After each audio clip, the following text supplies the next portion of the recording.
Hi everyone, welcome back to the Ocean Worldwide Real Estate Podcast. I'm Alice. And I'm Daniel. Today, we're diving into something special, owning a villa in Thailand.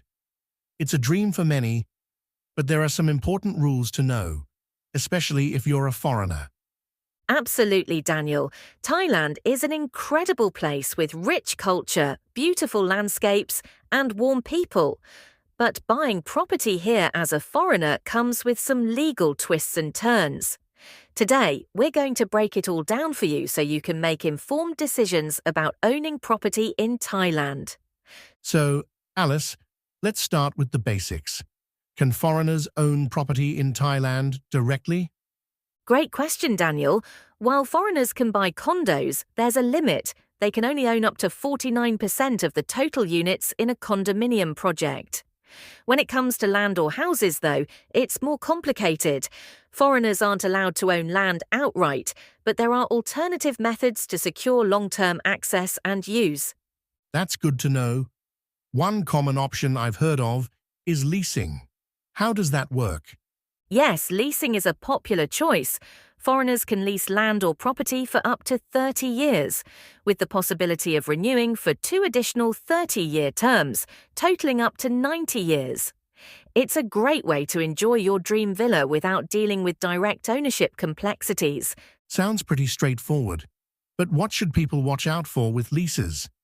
While leases are generally secure, it's crucial to register them at the local land office, as this provides a legal standing that's often more secure than other methods, like using a nominee or forming a company. However, renewals aren't always enforceable, especially if the landowner or their heirs refuse. So having a detailed agreement and legal advice is key. That's a great tip. Now, what about forming a company? I've heard that's another way foreigners try to get around ownership restrictions. Exactly.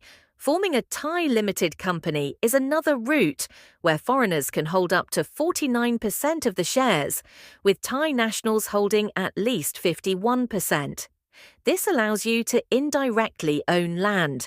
But remember, this method comes with responsibilities, like understanding corporate laws, ongoing costs, and tax implications.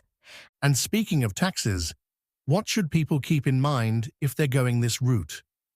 Owning property through a company means dealing with corporate income tax on rental income and capital gains, plus withholding tax on dividends paid to foreign shareholders.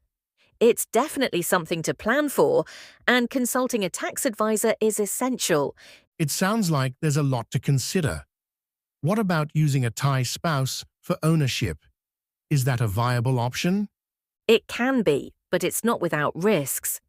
If you're married to a Thai national, your spouse can buy property in their name, but it must be clearly declared that the funds used are theirs. Alternatively, the Thai spouse can own the land and the foreign spouse can lease it, securing long-term use. However, legal agreements must be solid to avoid potential pitfalls. That's an interesting option, but I can see how it could be complicated. Another method I came across involves investing in Thai government bonds. How does that work? Yes, that's another unique pathway. Foreigners can invest in bonds issued by the Thai government or state enterprises, usually requiring a significant financial commitment, around 40 million Thai baht. This method allows for land ownership, but only for residential purposes or projects that benefit Thailand, like creating jobs. That's a substantial investment, but it does offer a clear path. For those looking for less financial commitment, what about buying property through a Thai friend? That's an option, but it's fraught with risks. If the property is in your friend's name, they have full legal control. Without proper agreements in place, you have no direct claim over the property. It's best to approach this cautiously and always seek legal advice to protect your interests. Yeah, it sounds like there's a lot of trust involved there. And finally, are there any exceptions or special cases that make ownership easier for foreigners?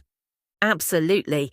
Special Economic Zones, SEZs, and incentives from the Board of Investment, BOI, can provide unique opportunities. These areas often relax ownership restrictions to attract foreign investors. However, eligibility requirements and approvals are needed, so engaging with a local expert is crucial. That's a lot of valuable information, Alice. To sum up, while owning property in Thailand as a foreigner isn't straightforward, there are several legal avenues: leasing, forming a company, or investing in bonds, among others. Exactly. The key is doing your research, understanding the regulations, and working with qualified professionals to guide you through the process. It's all about finding the right strategy that aligns with your goals and ensures you're legally protected. Thanks for tuning in, everyone. If you're dreaming of owning a piece of paradise in Thailand, be sure to click the link in the show notes for more information and to get a list of properties currently for sale. And don't forget to subscribe to the Ocean Worldwide podcast for more insights on real estate in Phuket and beyond. See you next time.